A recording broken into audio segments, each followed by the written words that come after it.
Bienvenue à une nouvelle édition du Nom d'une piste. Alors j'ai le privilège d'accueillir Francis Léger, qui est un grand connaisseur du domaine skiable, puisqu'il est rentré sur les remontées mécaniques et en tant que pisteur dans les années 70. Bonjour Francis, justement, on va parler de la combe du Vallon. C'est quand même incroyable d'être un pionnier et d'être à l'origine de certaines pistes. Tu as dû voir maintenant la différence, la progression qui s'est passée sur ce domaine skiable de plus en plus grand. Et ce qu'on peut dire aussi sur ce domaine, c'est qu'on peut basculer d'une vallée à l'autre très facilement, parce que c'est pour tous les niveaux, autant des gens qui sont débutants que des experts.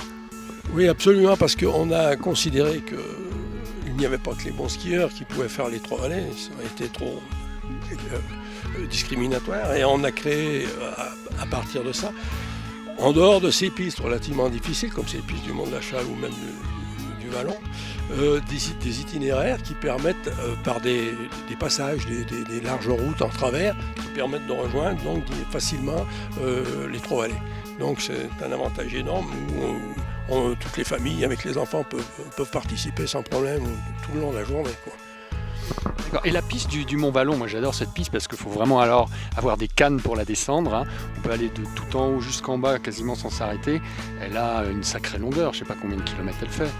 Je pense qu'elle fait quasiment plus de 2 km, mais ce qui est important, c'est aussi une vue exceptionnelle qu'on a du sommet du Mont Vallon, par rapport au domaine qui se trouve de l'autre côté, qui est un domaine hors piste, qui est donc la Vanoise, et qui est absolument merveilleux avec ses glaciers, et qui permet de revenir sur le Motaret avec une piste extraordinaire, avec une pente extrêmement régulière, relativement pentue, et qui permet à tout le monde vraiment de s'éclater dans cette partie du Motaret.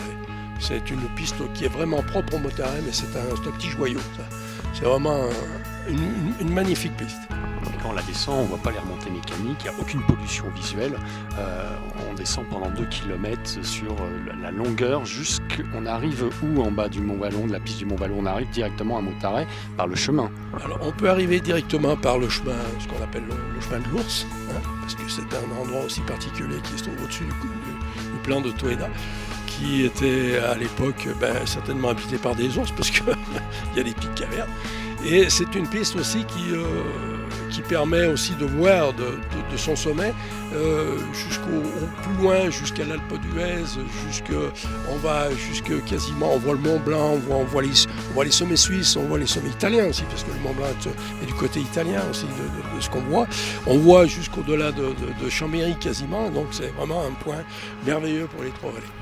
Parfait, merci Francis pour cette explication. Et puis à bientôt pour une nouvelle édition de Nom d'une piste. Et puis profitez-en bien sur les pistes.